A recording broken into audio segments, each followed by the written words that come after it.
spying. And so now we know that when the message came from the messenger of Allah, the Dajjal has been released. We know that it is in this island that he's going to be released. And it is from this island that he will launch his mission to impersonate the Messiah and to eventually rule the world from Jerusalem. Question: which island is it? Before we attempt to answer the question, let us turn to another hadith, another statement of the Prophet ﷺ, which is of crucial importance. It is also in Sahih Muslim.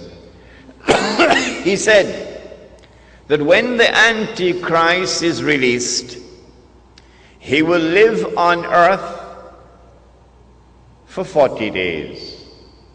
40 days. Yawmun kasana, one day like a year. Yawmun kashahr, one day like a month. Yawmun kajum'a, one day like a week. Wasairu ayyamihi ka ayyamikum, and all his days, implying all the rest of his days, would be like your days.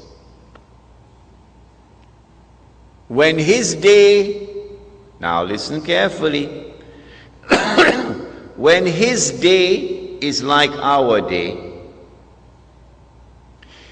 he would be in our dimension of time. And when he is in our dimension of time, then we can see him. At that time, of course, he would be, said the Prophet ﷺ, a Jew, a young man, powerfully built, with curly hair. Where would he be at that time? Of course, he would be in Jerusalem, ruling the world from Jerusalem, the way the world is now ruled from Washington.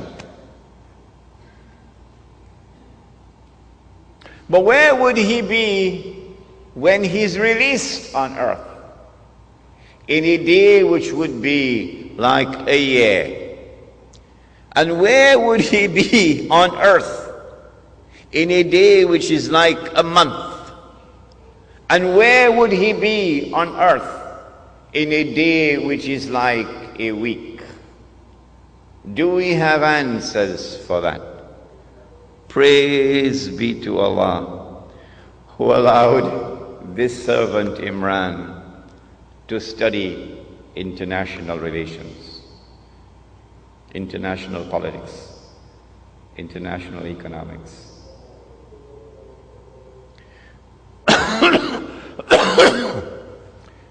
The answer, of course, is that when he is released on earth, he would be on that island. And from that island, he will launch his mission to liberate the Holy Land, to bring the Jews back to the Holy Land, to reclaim it as their own, to restore a state of Israel in the Holy Land, and get the Jews to believe that this is the holy Israel of David and of Solomon, alayhi salam, and to cause that state of Israel to become the ruling state in the world. Which island is it? This is my answer. You do not have to agree with me. You are free to differ with me. But you cannot say that I am wrong until you can tell me what is the right answer. That's fair, isn't it? That's fair, isn't it? Come on, answer me. You cannot say that I am wrong until you can tell me what is right.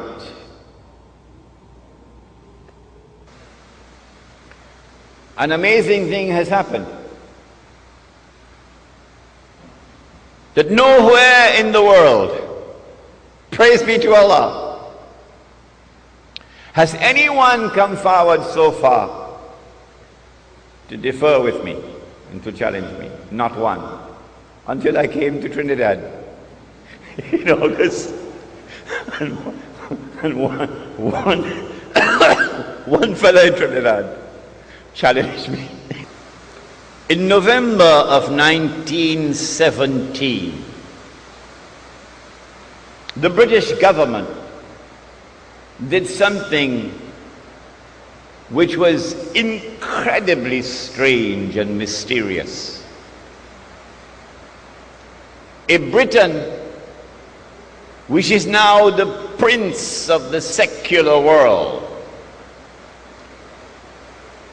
The secular world takes religion out of politics.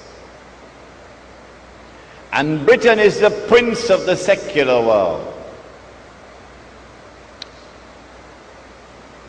Britain issues a declaration known as the Balfour Declaration in November 1917 that it is the intention of His Majesty's government to work for the establishment of a Jewish national home in the Holy Land. Did you hear that? The only thing stranger than that ever occurred in history was the day that the cow jumped over the moon. Why would a secular state, which leads the world of secular states, declare its intention to work for the establishment of a Jewish national home, meaning a Jewish state, in the Holy Land?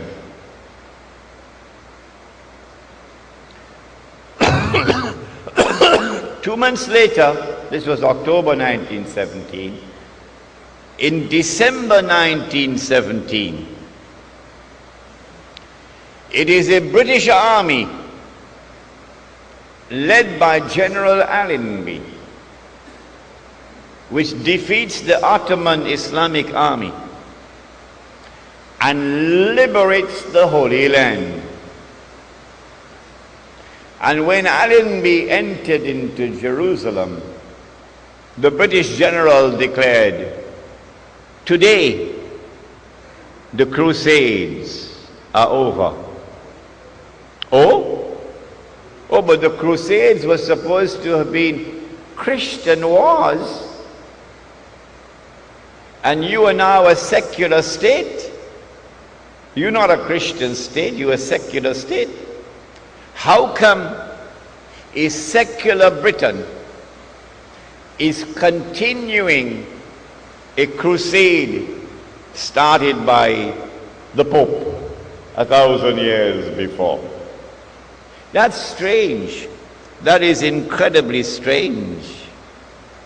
Between 1918 and 1948, it is the island of Britain which ruled over the Holy Land on a mandate conferred by the League of Nations.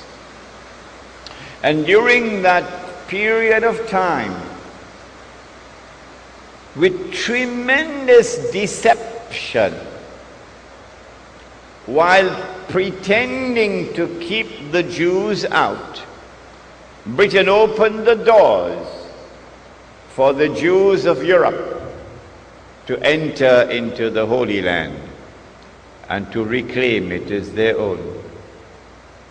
In between came the interlude of Adolf Hitler,